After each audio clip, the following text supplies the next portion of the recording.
it's Cynthia Neff, and thanks for joining me here.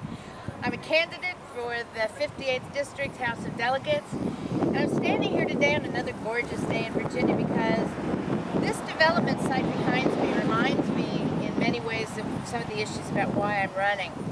As I look towards the future, I can't help but look in the past and say, you know, not that long ago, this hillside was covered with trees, and those houses were a dim memory in some developer's mind.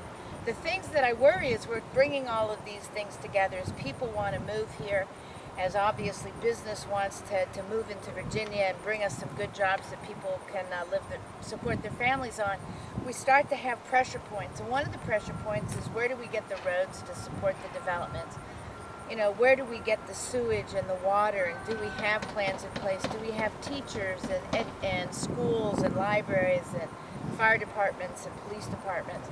And so I think it's those kind of tough decisions where you have too much, a big, huge goal and too little resources to deal with it, are really the reason I'm running, because that's my background. In business, where I've spent my entire career life, every year you get tougher challenges and less money to do anything with. It's just the reality of the beast. I don't know anybody who ever in January said, oh yay, a lower target.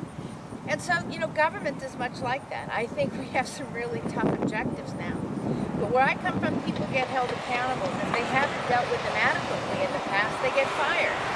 And then we bring in new people who can do the job.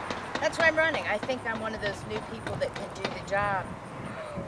And so I hope you'll, continue to watch this race and see what we're trying to do here, because I think it's really important.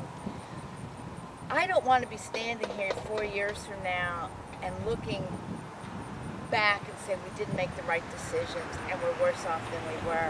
I think now's the time to take control of our future and make sure that the Commonwealth of Virginia remains probably the greatest state in the nation, but clearly one of the most desirable places with a beautiful environment and a healthy economy and a wonderful future for our children and ourselves. So please join me. Thank you.